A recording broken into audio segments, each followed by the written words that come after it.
Esses dias eu estava lendo um post de um perfil no Instagram de uma amiga minha que é muito interessante. O nome do perfil dela é Existo por Escrito. E ela estava falando justamente sobre essa reflexão, né? Em que momento o crush vira crash, né? Então, em que momento que algo que era tão belo, algo que era tão gostoso de descobrir, se torna algo muitas vezes pesado ou desinteressante. E aí a gente começou a pensar um pouco sobre as fases do relacionamento, né? Como a gente pode fazer o manejo correto dessas etapas de uma forma em que a gente obtenha o máximo de alegria e satisfação em cada uma delas. E aí a primeira etapa que a gente vai falar é a etapa da conquista. A conquista é aquela fase em que nós nos sentimos muito bem em saber que nosso jeito de ser, nossas características físicas atraem o outro e nos fazem ser aceitos por ele, né? Às vezes é tão reforçador que algumas pessoas não querem sair dessa fase mais, né? E aí ficam nessa fase de conquista, mesmo com outras pessoas, né? Mesmo que ele já tenha um relacionamento fixo, ele continua tentando conquistar para ali encontrar sua autoestima. Então, isso associado, essa sensação gostosa de conquistar alguém, associada a uma baixa autoestima ou a uma autoestima relacionada somente ao que os outros pensam de você, levam pessoas a permanecerem muito nessa fase da conquista. A segunda fase é aquela fase da novidade. Quando a gente tem uma pessoa nova na nossa vida, quando a gente encontra alguém, uma pessoa interessante, a gente começa a descobrir novas músicas com aquela pessoa, novos lugares, novos momentos. Tudo ali é muito palpável, tudo é muito acessível, tudo é muito imediato. Então os prazeres que nós temos e as alegrias, né?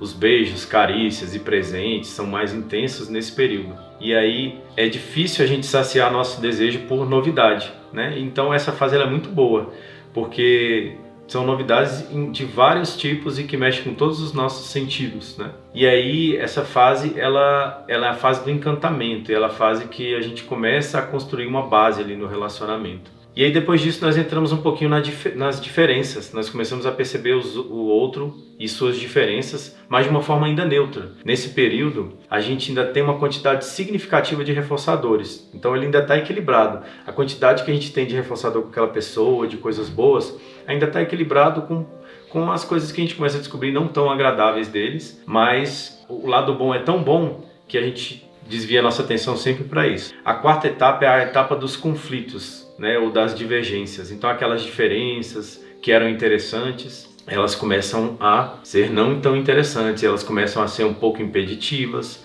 elas começam a ser paralisantes de algumas vontades que você tem. E aí a gente acaba entrando no automático, né? E essa disponibilidade que antes tinha de reforçadores, de novidade, de coisas boas, ele começa a se reduzir. E reduz-se também o interesse pelo outro, até pela disponibilidade. Então, a pessoa está ali sempre disponível, com carícias disponíveis, então o tempo inteiro você tem o que precisa. E aí você não se sente privado daquilo.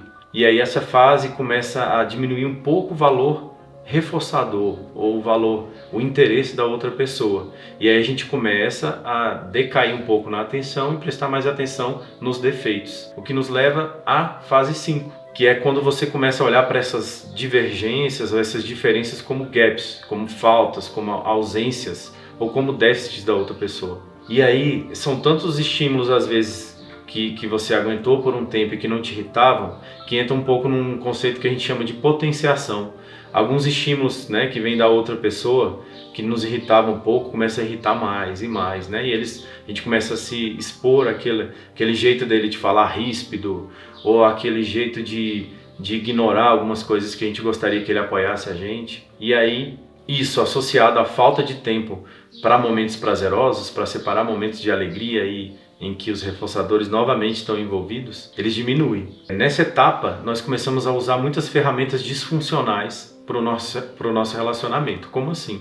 Nós começamos para obter o que queremos, que antes vinha de forma natural, que antes acontecia naturalmente e que antes a gente dava um valor muito maior, agora a gente precisa buscar aquilo e trazer. E aí a gente começa a usar ameaças para conseguir, começa a usar ironia, começa a usar punição, começa a usar uma investigação em cima da outra pessoa para ver se ela não está deixando de te dar os reforçadores que você quer para dar para outra pessoa.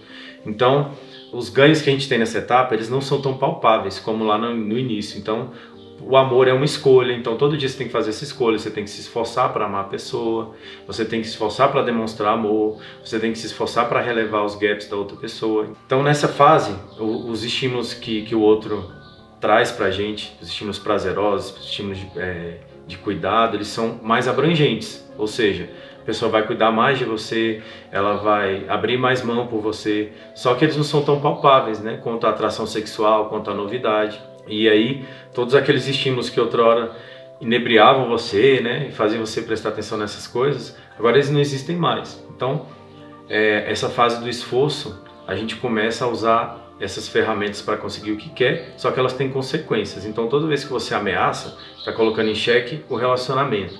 Toda vez que você pune, você está despertando no outro algumas reações emocionais que não estão no seu controle. E é uma fase difícil de você lidar, né? E é quando o crush vira crash, né? Que aí você precisa relembrar as coisas que aconteceram de bom, relembrar por que vocês estão juntos, relembrar o que vocês construíram juntos, focar nos frutos que vocês produziram. E essa fase é a que exige mais de você, mais da sua atenção e mais do seu esforço. Se você gostou desse vídeo, se achou o conteúdo interessante e quiser ajudar a gente, você pode compartilhar esse conteúdo, você pode dar um like, pode comentar também, citar outros temas que a gente pode tratar. Isso faz toda a diferença para o nosso canal e a gente acaba entendendo o que tem mais impacto, o que vocês gostam mais de assistir. E então até a próxima e muito obrigado.